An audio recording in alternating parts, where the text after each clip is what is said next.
welcome back. So today I'm going to give you the hot tea on how I had my beautiful baby boy. So I shared some of the symptoms that happened, in the first video, but the truth is, for the duration of my first trimester, second trimester, I honestly was cruising through it. I was working, I was like really having a swell time, and then I got into my third trimester and it was as if pregnancy said, come, let me show you something. Now, while I was about 29 weeks, so that day we had to go to a wedding, and I just woke up that morning. I noticed I had a pain in my stomach and I just told my husband, okay, I can't make it to the church, but I'll come to the reception. So he left, and I just had this twitching pain. It just kept coming on and off, on and off. I wasn't sure what it was, but someone like me, I think it's an African woman something to, be chesting things. So I was chesting the pain, kinda. I wasn't really expressing how bad it was. And sometime during the day, my husband came to check in on me and I was like, I can't make it to the reception. So he was DJing at the reception, so he had to go back and then he left halfway and just needed to come check on me. By the time he came back, I was still in pain. And dude was like, we need to go to the hospital. I was like, nah, it's fine. Maybe I'll just go tomorrow. I'll take a train and go by myself. And he was the one who even noticed how bad it was and said, no, this pain is coming at intervals. Let's go to the hospital. So he called them. And then the nurse is like, what are you guys still doing at home? Come to the hospital. So I got rushed to the hospital that night. And apparently I was having contractions, preterm contractions that were coming at 5-minute interval. Like I got there, I was about to have my baby.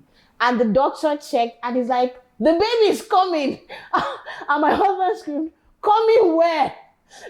So they had to give me this injection that stopped the contractions, But so I was in the hospital for like 2 days and the contractions stopped basically, but I still had this pain, this excruciating pain that wasn't going away. And I told the doctor, there's still this thing, it's really hurting. So I had another doctor come in, I think 2 days after, and I had like a comprehensive scan.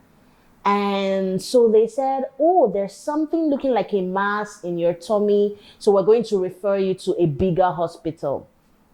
And that was how my journey in the ICU and in the hospital started.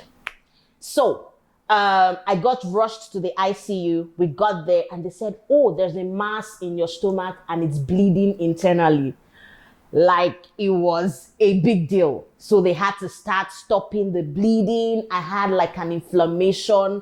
My white blood cells were off the charts. It was a whole lot, And so they said, if this thing doesn't stop, if the inflammation is not going down and the white blood cells are not going down, we're going to bring out your baby, a 29-week baby.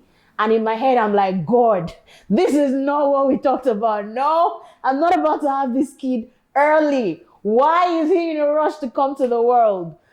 So I was in the ICU the first week. The numbers weren't looking good. By the second week, on a Tuesday night, one of the nurses came in and she said, so I'm just going to explain your schedule to you. So you've been scheduled to have a surgery on Friday because these numbers are not going down. It's not looking good. So we have to bring out the baby to save your life and that of the babies, And imagine in the middle of the night when you're about to go to sleep and someone comes and just gives you terrible news. Obviously, I couldn't sleep anymore.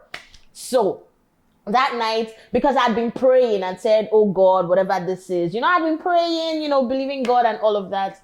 And as soon as she gave me that bad news, at that point, I knew I had to stop praying. Because sometimes when you're praying, you could be praying out of fear. So I've learned that when there's something I'm really worried about, I don't pray because I could be praying out of fear and praying amiss. So at those times, I praise instead of praying. And that was exactly what I did. So that Tuesday night, I sang myself into joy The next morning, I just kept singing.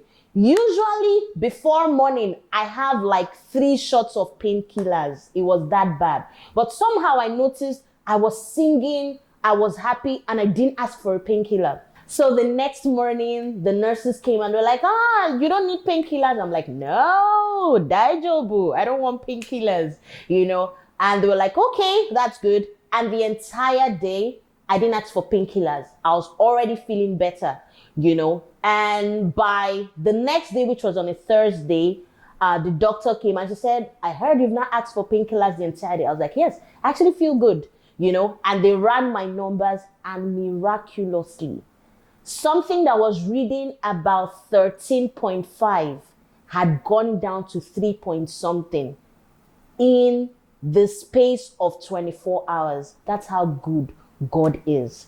So that was how I ended up not having that surgery, and I got to keep my baby a little longer. So I'm going to stop this video here so it doesn't get so long. In my next video, I will tell you exactly how that baby eventually came. So until next time, stay blessed.